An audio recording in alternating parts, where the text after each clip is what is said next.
അതിരുവിട്ട പോസ്റ്റാണെന്നാണ് എൻ്റെ ഒരു അഭിപ്രായം. അതിൻ്റെ കാരണം ഞാനിതിനെ വളരെ പ്രൊഫഷണലായിട്ടാണ് കാണുന്നത്. ഇപ്പോൾ താങ്കൾ തന്നെ സൂചിപ്പിച്ചതുപോലെ ഒരു പൊളിറ്റിക്കൽ ന്യൂട്രാലിറ്റി, ഒരു ബ്യൂറോക്രാറ്റിക് ന്യൂട്രാലിറ്റി എന്നൊക്കെ പറയുന്നത് സിവിൽ സർവീസിന് ആവശ്യം വേണ്ട സവിശേഷതയായിട്ടും അതിൻ്റെ ഒരു ധാർമ്മികതയായിട്ടും നമ്മളൊക്കെ കാണുന്നുണ്ട്. അപ്പോൾ ഈ പറയുന്ന ഉദ്യോഗസ്ഥർ രാഷ്ട്രീയ നിലപാടുകൾ സ്വീകരിക്കാതിരിക്കുക, ഇപ്പം നമുക്ക് തന്നെ അറിയാമല്ലോ, അവർക്ക് ഒരു ഉദ്യോഗസ്ഥരായിരിക്കും രാഷ്ട്രീയ പ്രസ്ഥാനങ്ങളുടെ ഭാഗമായി പ്രവർത്തിക്കാൻ കഴിയില്ല. അത് സിവിൽ സർവീസിൽ നിന്ന് വേണ്ട ഏത് ഗവൺമെൻറ് ഉദ്യോഗസ്ഥനും രാഷ്ട്രീയ പ്രസ്ഥാനങ്ങളിൽ പ്രവർത്തിക്കുന്ന തടസ്സങ്ങളുണ്ടല്ലോ. അപ്പോൾ ആ അർത്ഥത്തിൽ എന്തുകൊണ്ടാണ് നമ്മൾ അങ്ങനെ ഒരു രാഷ്ട്രീയ പ്രസ്ഥാനങ്ങളുമായി അസോസിയേറ്റ് ചെയ്യാൻ പാടില്ല എന്ന് പറയുന്നത്? പല രാഷ്ട്രീയ പാർട്ടികൾ നമ്മുടെ സംസ്ഥാനത്ത് ഭരിക്കും, നമ്മുടെ രാജ്യത്ത് ഭരിക്കും. അപ്പോൾ ഏതെങ്കിലും തരത്തിലുള്ള ഒരു പൊളിറ്റിക്കൽ ഇൻക്ലിനേഷൻ ഒരു ഉദ്യോഗസ്ഥന് ഉണ്ടാവുകയാണെങ്കിൽ സ്വാഭാവികമായിട്ടും പല സ്വാധീനങ്ങളിൽ അയാൾ പെടും. അങ്ങനെ സ്വാധീനങ്ങളിൽ പെടാതിരിക്കുന്നതിന് വേണ്ടി നമ്മൾ എടുത്തിട്ടുള്ളൊരു നിലപാടാണ് ഇത്തരത്തിലുള്ള പൊളിറ്റിക്കൽ ന്യൂട്രാലിറ്റി സൂക്ഷിക്കുക എന്നുള്ളത്. ഇപ്പോൾ ഏത് പൊസിഷനിലിരിക്കുന്നവർക്കുമേ ആ പൊസിഷൻ്റെ ഒരുപാട് സാധ്യതകളുണ്ടാകും, അതുപോലെ തന്നെ ഒരുപാട് ലിമിറ്റേഷൻ ഉണ്ട് എന്നും വിചാരിക്കുന്ന ഒരാളാണ് ഞാൻ. ഇപ്പം ഞാനൊരു മാധ്യമ പ്രവർത്തകനാണ്. എൻ്റെ കാര്യം തന്നെ എടുക്കാം. ഞാൻ ഈ മാധ്യമ പ്രവർത്തകനായിരിക്കുന്ന സമയത്ത് എൻ്റെ കഴിഞ്ഞ 10-30 വർഷത്തെ മാധ്യമ പ്രവർത്തന ജീവിതത്തിനകത്ത് എനിക്ക് ഒട്ടേറെ രാഷ്ട്രീയ നേതാക്കളുമായിട്ട് ബന്ധമുണ്ടായിട്ടുണ്ട്. അവരിൽ പലരും എന്നെ സ്വാധീനിച്ചിട്ടുണ്ട്. എനിക്കിഷ്ടമുള്ള നേതാക്കളുണ്ട്, എനിക്കിഷ്ടമില്ലാത്ത നേതാക്കളുമുണ്ട്. ഇതൊക്കെ എല്ലാവരുടെയും അനുഭവങ്ങളാണ്.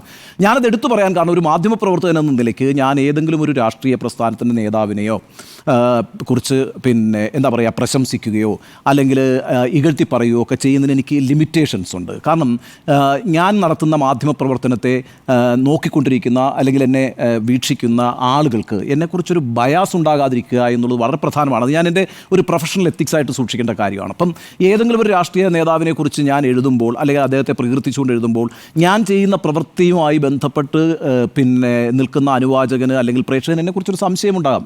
അനാവശ്യമായി അത്തരത്തിലുള്ള സംശയങ്ങൾ ഉണ്ടാക്കാതിരിക്കുക എന്നുള്ളത് ഒരു പ്രൊഫഷണൽ എത്തിക്സാണ്. ഇവിടെ ഇപ്പോൾ നോക്കിക്കേ, ഇപ്പോൾ ഞാൻ തന്നെ കേരളത്തിൽ ഈ IAS ഉദ്യോഗസ്ഥരായിട്ടുള്ള എത്രയോ മികച്ച എഴുത്തുകാരുണ്ടായിട്ടുണ്ട്.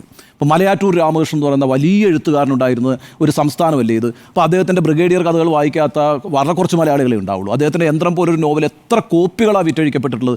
എന്താ മലയാറ്റൂർ രാമകൃഷ്ണന് ഇത്തരത്തിലുള്ള അഭിപ്രായങ്ങളില്ലാതിരുന്ന ഒരാളാണോ? അദ്ദേഹത്തിൻ്റെ സർവീസിലിരിക്കുമ്പോൾ അദ്ദേഹം ഏതെങ്കിലും ഒരു മന്ത്രിയെക്കുറിച്ച്, അദ്ദേഹമാണെങ്കിൽ അസോസിയേറ്റ് ചെയ്തിട്ടുള്ളത് കമ്മ്യൂണിസ്റ്റുകളുമായിട്ടാണ് ഒരർത്ഥത്തിൽ അദ്ദേഹം ഐഡൻറ്റിഫൈ ചെയ്തിട്ടുള്ളത്. എന്നാൽ അദ്ദേഹം കമ്മ്യൂണിസത്തെ വിമർശിക്കുകയും കമ്മ്യൂണിസ്റ്റ് നേതാക്കളെയൊക്കെ വിമർശിക്കുകയും ചെയ്തുകൊണ്ടാണ് പിൽക്കാലത്ത് എഴുതിയിട്ടുള്ളത്. നമ്മുടെ കാലഘട്ടത്തിൽ ജീവിച്ചിരുന്ന ആളാണല്ലോ D Babu Paul sir. D Babu Paul സാറിനെ പോലെ ഇത്രയും മനോഹരമായ നർമ്മത്തിൽ രാഷ്ട്രീയത്തെ വിശകലനം ചെയ്യുന്ന വളരെ കുറച്ച് എഴുത്തുകാരെ നമുക്കുള്ളൂ. പക്ഷേ ബാബു പോൾ സാറ് പിൽക്കാലത്താണ് എങ്ങനെയാണ് കെ കരുണാകരൻ, അദ്ദേഹത്തിൻ്റെ ഭരണരീതി എന്തായിരുന്നു, എങ്ങനെയാണ് EK നായനാർ, അദ്ദേഹത്തിൻ്റെ ഭരണരീതി എന്തായിരുന്നു, ഇവരൊക്കെ തമ്മിലുള്ള വ്യത്യാസം എന്തായിരുന്നു, ഒക്കെ മനോഹരമായിട്ട് എഴുതിയിട്ടുള്ള ആളാണ്. പക്ഷേ ഒരിക്കൽ പോലും അദ്ദേഹത്തിൻ്റെ ഒരു സർവീസ് കാലഘട്ടത്തിൽ അദ്ദേഹം ഈ മുഖ്യമന്ത്രി ഗംഭീരമാണ് എന്ന് പറഞ്ഞാൽ എൻ്റെ ഓർമ്മയിലില്ല. ഇപ്പം തന്നെ അടുത്ത കാലത്ത് ചീഫ് സെക്രട്ടറി ആയിട്ട് വിരമിച്ചിട്ടുള്ള ജയകുമാർ സാർ അല്ലേ, അദ്ദേഹത്തിന് ഈ അടുത്താണ് കേന്ദ്ര സാഹിത്യ അക്കാദമിയുടെ അവാർഡ് കിട്ടിയത്. നമുക്കൊക്കെ ഇഷ്ടപ്പെടുന്ന പല സിനിമാ ഗാനങ്ങൾ എഴുതിയിട്ടുള്ള ആളാണ് അദ്ദേഹം. ഒരു എഴുത്തുകാരനല്ലേ, ആ എഴുത്തുകാരൻ എന്നുള്ളൊരു പ്രിവിലേജ് ഉപയോഗിച്ചുകൊണ്ട് വേണമെങ്കിൽ അദ്ദേഹത്തിന് അഭിപ്രായങ്ങൾ പറയാമല്ലോ. അദ്ദേഹം അപ്പോഴും അഭിപ്രായങ്ങൾ പറഞ്ഞിട്ടില്ലല്ലോ. ഈ സമയവും അദ്ദേഹം അങ്ങനെ ഒരു അഭിപ്രായം പറഞ്ഞതായിട്ട് എനിക്കറിയില്ല. അപ്പം ഞാൻ പറയുന്നത് ഇവരൊക്കെ കാണിച്ചിട്ടുള്ളൊരു മാതൃക എന്ന് പറഞ്ഞാൽ ഞാൻ ചില ആളുകളെ എഴുത്തുകാർ എന്നുള്ള നിലയ്ക്ക് എടുക്കുകയാണ് ചെയ്തത്. എഴുത്തുകാർ എന്നൊരു അസ്തിത്വമുണ്ട്. ആ എഴുത്തുകാരന് അതിൻ്റെതായിട്ടുള്ള സാധ്യതയുണ്ട്. ഇപ്പം കോൺഗ്രസ്സുകാർ ശശി തരൂരിൻ്റെ കാര്യത്തിൽ പറയുന്നത് എന്താണ്? ശശി തരൂർ അവകാശപ്പെടുന്നത് എന്താണ്? ഞാനൊരു എഴുത്തുകാരൻ കൂടിയാണ്, അപ്പോൾ അതിൻ്റേതായിട്ടുള്ള ചില അഭിപ്രായങ്ങൾ ഞാൻ പറയും എന്ന് പറയുന്നത് പോലെ ഇവരൊക്കെ എഴുത്തുകാരായിരുന്നു, പക്ഷേ ഉദ്യോഗസ്ഥരാണ്. ആ അർത്ഥത്തിൽ ഇവർക്കൊക്കെ ചില അഭിപ്രായങ്ങൾ തുറന്നു പറയുന്നതിനകത്ത് പരിമിതികളും ഉണ്ടായിരുന്നിട്ടുണ്ട്. അത് ആരെങ്കിലും അടിച്ചേൽപ്പിക്കുന്നൊരു പരിമിതിയല്ല, മറിച്ച് താൻ നടത്തിക്കൊണ്ടിരിക്കുന്ന പ്രവർത്തനങ്ങൾ ബയാസ്ഡ് ആണെന്ന് മറ്റുള്ളവർക്ക് തോന്നാതിരിക്കുക എന്നുള്ളതാണ് ആദ്യത്തെ ഉത്തരവാദിത്വം. നിങ്ങൾ ഒരു അധികാരത്തിലിരിക്കുന്നയാളെ പുകഴ്ത്തി പറയുമ്പോൾ അത് എപ്പോഴും ശ്രദ്ധിക്കണം. അധികാരത്തിലിരിക്കുന്ന ആളെ വിമർശിക്കുക എന്ന് പറയുന്നതാണ് ഏറ്റവും നല്ല ക്വാളിറ്റി ആയിട്ട് സമൂഹം കാണുന്നത്. ഒരു അധികാരിയെ നിങ്ങൾ പുകഴ്ത്തി പറയുന്നുണ്ടെങ്കിൽ നിങ്ങൾ സംശയത്തിന് നിഴലാകും. അധികാരിയെ പുകഴ്ത്തി പറയാനൊന്നും നിങ്ങൾ നിൽക്കേണ്ട കാര്യമില്ല. അധികാരിയോട് വിമർശനമുണ്ടെങ്കിൽ പറയൂ. മാത്രമല്ല, ഈ പറയുന്ന അധികാരവുമായി ബന്ധപ്പെട്ട് നിൽക്കുന്ന ആളുകളെ കുറിച്ച് മാത്രം എന്താണ് അങ്ങനെയാണെങ്കിൽ ഒരാൾ പുകഴ്ത്തി പറയാനൊക്കെ ഒരു തിരഞ്ഞെടുപ്പ് നടത്തുന്നത്? അട്ടപ്പാടിയിലും അത് മരിച്ചല്ലോ, ഒരു നിലപാടെടുക്കാമല്ലോ, എടുക്കണ്ടേ? അപ്പോൾ അങ്ങനെയാണ് എങ്കിൽ ഞാൻ പറയുന്നത് ഒരു സോഷ്യലി നിലപാടെടുത്തു പോകുന്ന ഒരാളാണെങ്കിൽ എന്തെല്ലാം വിഷയങ്ങളുണ്ടെന്നേ. ഇപ്പം എത്ര പെൺകുട്ടികളാണ് കേരളത്തിൽ അടുത്ത കാലത്ത് സ്ത്രീധനം കൊലപാതകങ്ങൾ നേരിട്ടത് അല്ലേ? പാമ്പിനെ കൊണ്ട് കൊത്തിച്ചു വരെ കൊന്ന സംഭവങ്ങളുണ്ട് അല്ലേ? ദുരഭിമാന കൊല നടക്കുന്നുണ്ട് അല്ലേ? ഇഫ് യു ആർ എന്താ പറയുക ഒരു ഇൻഡിപെൻഡൻറ്റ് പേഴ്സണാലിറ്റി ആണ് എങ്കിൽ ഇത്തരം കാര്യങ്ങളിലൊക്കെ അഭിപ്രായം പറയാനും ഒരു കുഴപ്പമില്ല. അങ്ങനെ തുടർച്ചയായ അഭിപ്രായത്തിൻ്റെ അടിസ്ഥാനത്തിലാണ് ഒരാൾ എൻ്റെ ഒരു അനുഭവം ഇതാണ് ഇയാളുമായി ബന്ധപ്പെട്ട് എന്ന് പറഞ്ഞാൽ അത് അതിൻ്റെ ഒരു വായനയിൽ വരും. ഈ കുറച്ച് നാൾക്ക് മുമ്പ് ദിവ്യ ഒരു വലിയൊരു വിമർശനത്തിലൂടെ വിധേയമായിരുന്നു സമൂഹ മാധ്യമങ്ങൾ. എന്തായിരുന്നു അറിയാമോ? അമിത്ഷാടൊക്കെ എന്ന അവാർഡ് വാങ്ങിച്ചായിരുന്നു മികച്ച കളക്ടർ എന്നുള്ള നിലയ്ക്ക്. എന്തിനായിരുന്നു അവാർഡ് കൊടുത്തത്? ശബരിമലയിലെ പ്രവർത്തനങ്ങൾ ഏകോപിപ്പിച്ചു എന്നുള്ള നിലയ്ക്കാണ് അവാർഡ് കൊടുത്തത്. അതിൻ്റെ ഭാഗമായിട്ട് വേറൊരു തരം സൈബർ ബുള്ളിങ് അവർ നേരിട്ടിരുന്നല്ലോ. അപ്പോൾ ഈ പറയുന്ന ഞാനതിൻ്റെ മറ്റു വശങ്ങളിലേക്ക് പോകുന്നില്ല. ഇപ്പം ഒരു സ്ത്രീ ആയിരിക്കുന്നത് കൊണ്ട് അവർക്കെതിരായി നടക്കുന്ന ആക്രമണങ്ങളൊന്നും പിന്തുണയ്ക്കുന്ന ആളല്ല ഞാൻ. മറുവശത്ത് ഇപ്പോൾ ഇന്നിപ്പോൾ വേറൊരു സംഭവം നടക്കുന്നുണ്ടല്ലോ, പ്രശാന്തിൻ്റെ ഒരു ഹിയറിംഗ്. ആ ഹിയറിംഗ് എന്ന് പറയുന്നത് എന്താ പറഞ്ഞത്? ശാരദാ മുരളീധരനല്ലേ അപ്പുറത്ത് ചീഫ് സെക്രട്ടറി ആയിരിക്കുന്നത്, അതും സ്ത്രീയാണല്ലോ. അപ്പോൾ ഇദ്ദേഹം അവർക്കെതിരെ പറഞ്ഞിട്ടുണ്ട്, എന്താ സുപ്രീം കോടതി ആയിട്ടാണ് പെരുമാറുന്നത്, സുപ്രീം കോടതിയേക്കാളും വലിയ പവറുള്ള ആളായിട്ടാണ് പെരുമാറുന്നത് എന്നൊക്കെ പറയുന്ന ആക്ഷേപങ്ങളൊക്കെ വരുന്നുണ്ട്. ഞാൻ പറയുന്ന അത്തരം സൈബർ ബുള്ളിങ്ങോ അല്ലെങ്കിൽ അത്തരം പോസ്റ്ററിങ്ങിനോ ഒന്നും നമ്മൾ അനുകൂലിക്കുന്നില്ല. പക്ഷേ നിങ്ങളൊരു പ്രൊഫഷണൽ സ്പേസ് ഒക്കുപ്പൈ ചെയ്യുമ്പോൾ അത് ഒരുപാട് സാധ്യതകൾ നിങ്ങൾക്ക് തരുന്നത് പോലെ തന്നെ അത് നിങ്ങളെ ഒരുപാട് കാര്യങ്ങളിൽ ലിമിറ്റ് ചെയ്യുന്നുമുണ്ട്. നമ്മൾ ഏറ്റവും കൂടുതൽ ബോധ്യപ്പെട്ടിരിക്കേണ്ടത് ഒരു നല്ല പ്രൊഫഷണലാണെങ്കിൽ എത്ര ലിമിറ്റേഷൻ എനിക്കുണ്ട് എന്നുള്ളതാണ്. അത് സ്വയം ബോധ്യപ്പെടുകയാണ് വേണ്ടത്. എനിക്ക് ഇന്ന കാര്യങ്ങളിൽ പരിമിതികളുണ്ട്, അത്തരം മേഖലകളിലേക്ക് കയറി അഭിപ്രായം പറയേണ്ട ഒരാളല്ല ഞാൻ. അങ്ങനെ ചില അഭിപ്രായങ്ങൾ പറഞ്ഞാൽ എന്നെക്കുറിച്ച് തെറ്റിദ്ധാരണ ഉണ്ടാകാൻ സാധ്യതയുണ്ട്. അതെൻ്റെ പ്രവർത്തന മേഖലയെ നെഗറ്റീവായി ബാധിക്കും. അത്തരം കാര്യങ്ങൾ ഞാൻ ചെയ്തുകൂടാ എന്നുള്ളത് ഒരു സാമാന്യ ബോധമാണ്, ഒരു പ്രൊഫഷണൽ എത്തിക്സാണ്. ആ പ്രൊഫഷണൽ എത്തിക്സിനെ മറികടക്കരുത് എന്നുള്ളതാണ് എൻ്റെ അഭിപ്രായം. നിങ്ങൾക്ക് സ്വതന്ത്രമായ അഭിപ്രായം പറയാമെന്നൊക്കെ പറയുമ്പോൾ പോലും ഈ പറയുന്നൊരു പ്രതിസന്ധി ഇവർക്കൊക്കെ ഉണ്ട്. അതുകൊണ്ടാണ് പലരും ഒരുപാട് സർവീസ് സ്റ്റോറികൾ ഉണ്ടായിട്ടുള്ള ഭാഷയല്ലേ നമ്മളത്. എന്താ ഈ സർവീസ് കാലത്ത് പറയാതിരുന്ന കാര്യങ്ങളൊക്കെ അങ്ങനെ ചോദിക്കുന്നുണ്ടല്ലോ. അപ്പോൾ സർവീസ് സ്റ്റോറിയൊക്കെ പിന്നീട് നമുക്ക് എഴുതാം. ആ സമയത്ത് നമുക്ക് നമ്മുടെ അനുഭവങ്ങളൊക്കെ പറയാം. When you are A functioning professional, ആ പ്രൊഫഷണൽ എസ്പെഷ്യലി അത് അഡ്മിനിസ്ട്രേഷൻ ആയിരിക്കുമ്പോൾ, ആ അഡ്മിനിസ്ട്രേഷൻ എന്ന് പറയുന്ന അധികാരവുമായി അടുത്ത് നിൽക്കുമ്പോൾ നിങ്ങൾ പറയുന്ന വിമർശനത്തെക്കാളും അപകടകരമാണ് നിങ്ങളൊരു അധികാരിയെ പുകഴ്ത്തി പറയുന്നത് എന്നുള്ളതാണ്.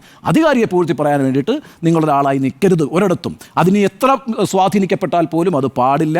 അത് ഒരു തരം എന്താ പറയുക, അതിനെക്കുറിച്ചാണ് ഈ പറയുന്ന, അത് ഒരു തെറ്റിദ്ധാരണ വരുത്തുന്നുണ്ടല്ലോ. നിങ്ങൾ സോപ്പിട്ടു എന്ന് കെ മുരളീധരൻ പറയുന്നില്ലേ? പദവികൾക്ക് വേണ്ടി നിങ്ങൾ ഇനി ഇത്തരത്തിലുള്ള പാദസേവ ചെയ്യുകയാണ് എന്ന് മറ്റുള്ളവർ പറയുന്നില്ലേ? അങ്ങനെ ഒരു അവസരം ഉണ്ടാക്കുമ്പോൾ നിങ്ങൾ ഇരിക്കുന്ന കസേരയെക്കുറിച്ചൊരു സംശയം ഉണ്ടാകുന്നില്ലേ? ആ സംശയം നിങ്ങൾ എന്തിനാണ് ഉണ്ടാക്കുന്നത്? മനഃപൂർവ്വമായി നിങ്ങളൊരു സംശയത്തിൽ നിൽക്കുന്ന വ്യക്തിയായി മാറേണ്ട കാര്യം എന്താണ്? അപ്പോൾ അതുകൊണ്ട് ഇതിനെ നമ്മൾ ഈ വലിയ സ്വാതന്ത്ര്യത്തിൻ്റെ ഭാഗമായിട്ട് ഇതൊരു പൊളിറ്റിക്കൽ പോസ്റ്റിംഗ് കൂടിയാണ്. കണ്ണൂർ ജില്ലാ സെക്രട്ടറി ആയിട്ടാണ് പോകുന്നത്. ഇനി അതുകൊണ്ട് പോലും ഒരാളെ അതിനെക്കുറിച്ച് അഭിപ്രായം പറയേണ്ട എന്നൊന്നുമല്ല ഞാൻ പറയുന്നത്. പക്ഷേ നിങ്ങൾ ഇരിക്കുന്ന ഒരു പൊസിഷനുമായി ബന്ധപ്പെട്ട് നിങ്ങൾക്ക് ഒരുപാട് പരിമിതികളുണ്ടെന്ന് സ്വയം ബോധ്യപ്പെട്ടുകൊണ്ട് വേണം പ്രവർത്തിക്കാൻ. അല്ലാത്ത പക്ഷം ഇത്തരത്തിലുള്ള സംശയങ്ങൾക്ക് ഇടവയ്ക്കും. അത് ഒരു പ്രൊഫഷണൽ എത്തിക്സിന് ചേർന്നതാണെന്ന് ഞാൻ വിചാരിക്കുന്നില്ല. ഞാൻ സ്മൃതിയിലേക്ക് വരുന്നു. ഉണ്ണി ബാലകൃഷ്ണൻ, യഥാർത്ഥത്തിൽ ഈ പോസ്റ്റ് പൊളിറ്റിക്കൽ സെക്രട്ടറി അല്ല, പേഴ്സണൽ സെക്രട്ടറി കെ രാഗേഷിനെ കുറിച്ചല്ലേ? അതെ. കണ്ണൂർ ജില്ലയിലെ CPM സെക്രട്ടറി രാഗേഷിനെ കുറിച്ചല്ല. അല്ല. അപ്പോൾ അത് തൻ്റെ ഔദ്യോഗിക ജീവിതത്തിൽ തൻ്റെ സീനിയറായ, പ്രൊഫഷണലി സീനിയറായ ഒരു ഉദ്യോഗസ്ഥനെ കുറിച്ച് ഇട്ടിരിക്കുന്നത് എന്ന രീതിയിൽ വ്യാഖ്യാനിച്ചൂടെ? അത് നിശ്ചയമായി. കാരണം പക്ഷേ അങ്ങനെ ആകുമ്പോഴത്തേക്കുമുണ്ട് ദിവ്യ സയ്യർ ഈ പറയുന്ന കഴിഞ്ഞൊരു 10 വർഷമായിട്ടെങ്കിലും കേരളത്തിലെ അഡ്മിനിസ്ട്രേറ്റീവ് സർവീസിലുണ്ടല്ലോ അല്ലേ? അവരുടെ ഒരു സീനിയോറിറ്റി എനിക്കറിയില്ല. ഈ 10-15 വർഷമായിട്ട് അവർ പ്രവർത്തിച്ചുകൊണ്ടിരിക്കുമ്പോൾ അവരുടെ സീനിയർമാർ അവരെ ഒരുപാട് സഹായിച്ചിട്ടുണ്ടാവും അല്ലേ? ഇൻഫ്ലുവൻസ് ചെയ്തിട്ടുണ്ടാവും. രാജിവെച്ച് പോവാണ്. അല്ല ആ രാജിവെച്ച് പോയിട്ട് വേറൊരു പോസ്റ്റിലേക്ക് പോവുകയാണ്. അതുമാത്രമല്ല, ഈ പ്രസ് സെക്രട്ടറി എന്ന് പറയുന്ന പേഴ്സണൽ സെക്രട്ടറി എന്ന് പറയുന്ന ഒരു പൊളിറ്റിക്കൽ പോസ്റ്റിംഗുമാണ്. ആ പൊളിറ്റിക്കൽ പോസ്റ്റിങ്ങിലൂടെയാണ് അദ്ദേഹം അവിടെ വന്നിരിക്കുന്നത്, അല്ലാതെ ഏതെങ്കിലും ഒരു പരീക്ഷ പാസ്സായിട്ട് അവിടെ വന്നതല്ല. അപ്പോൾ ഞാൻ പറയുന്ന ഇത്രയേ ഉള്ളൂ. ഈ പറയുന്ന 10-15 വർഷമായിട്ട് നമ്മുടെ സർവീസിലിരിക്കുമ്പോൾ ആ സർവീസിലിരിക്കുന്ന ആളുകൾ നമുക്കുണ്ടാക്കിയിട്ടുള്ള ഇൻഫ്ലുവൻസ്, നമ്മളെ വഴികാട്ടിയിട്ടുള്ളത് ഒക്കെ പറയുന്ന ഒരാൾ ആണെങ്കിൽ എനിക്ക് അത് അപ്പോൾ പോലും ഞാൻ അതിൻ്റെ ഒരു വെയിറ്റേജ് കൊടുക്കും. ഞാൻ അങ്ങനെയൊന്നും ആരെക്കുറിച്ചും അവർ പറഞ്ഞായിട്ട് എനിക്ക് മനസ്സിലായിട്ടില്ല. ഇനി എൻ്റെ അറിവില്ലായ്മ രാധാകൃഷ്ണൻ എന്ന് പറയുന്ന മന്ത്രി പത്തനംതിട്ടയിൽ ഉണ്ടായിരുന്ന സമയത്ത് രാധാകൃഷ്ണനെ സ്നേഹാലിംഗനം, അന്നും ഇതേപോലെ ആളുകൾ പറയുകയാണ്. അന്നും അവർ ആ റെസ്പെക്ട് കാണിക്കുന്നുണ്ട് എന്നുള്ളതാണ്. അപ്പോൾ എൻ്റെ ഒരു കൺസേൺ ഇത്രയേ ഉള്ളൂ. ഉണ്ണി ബാലകൃഷ്ണൻ പറഞ്ഞു വന്നതിനകത്ത് ഒരു പൊളിറ്റിക്കൽ പോസ്റ്റിംഗ് കിട്ടിയ ആളെ അഭിനന്ദിക്കുന്ന ഒരു പേഴ്സണൽ സെക്രട്ടറി ആയിരുന്ന ഒരാൾ വിരമിക്കുന്ന സമയത്ത് ഒരു അഭിനന്ദനം കുറിപ്പിടുകയായിരുന്നില്ലേ? അതാണ് എൻ്റെ ചോദ്യം. അല്ലല്ല, അങ്ങനെയല്ല എന്നെ കാണുന്നത്. ഇത്തരത്തിലുള്ള സന്ദർഭങ്ങൾ നമ്മളുടെ കരിയറിൽ ഒരുപാട് സമയങ്ങൾ ഉണ്ടാകും. പക്ഷെ ഞാൻ പറഞ്ഞുകൊണ്ടിരിക്കുന്നത് ഒരു പ്രൊഫഷണൽ എത്തിക്സിൻ്റെ ഭാഗമായി നിങ്ങൾ കീപ്പ് ചെയ്യേണ്ട ഒരു എന്താ പറയുക, നിങ്ങൾ പോസ്റ്റർ ചെയ്യുന്ന ഒരു രീതി ഉണ്ടല്ലോ, അത് ഒട്ടും തന്നെ സംശയകരമായ ഒരു സാഹചര്യത്തെ സൃഷ്ടിക്കരുത്. അതുകൊണ്ട് ഞാൻ എൻ്റെ ഉദാഹരണം തന്നെ പറഞ്ഞത്. ഇപ്പം ഞാൻ പറഞ്ഞത്, ഇപ്പം ഞാൻ ഇവിടെ ഇരുന്നിട്ട് ഈ ഒരു വിഷയത്തിൽ തർക്കിക്കും, അല്ലെങ്കിൽ ഒരു പൊളിറ്റിക്കലായ വിഷയത്തിൽ എനിക്ക് എൻ്റെ നിലപാട് പറയാൻ പറ്റുന്ന ഒരു ഫോറമായിട്ടാണ് ഞാൻ ഇതിനെ കാണുന്നത്. മറിച്ച് ഞാൻ എൻ്റെ പ്രൊഫഷണലി ഞാനൊരാളെ ഏതെങ്കിലും ഒരു രാഷ്ട്രീയ നേതാവിനെ ഹൈലൈറ്റ് ചെയ്തുകൊണ്ട് ഇദ്ദേഹം മഹാനാണെന്നും ഇദ്ദേഹത്തിൻ്റെ ഇന്ന ക്വാളിറ്റികൾ എന്നെ സ്വാധീനിച്ചിട്ടുണ്ടെന്നും ഒക്കെ പറയുമ്പോൾ അത് പറയാൻ പറ്റുന്നൊരു സ്വാതന്ത്ര്യമുള്ളൊരു പ്രൊഫഷനിലല്ല ഞാനിരിക്കുന്നതെന്നാണ് എൻ്റെ വ്യക്തിപരമായ വിശ്വാസം.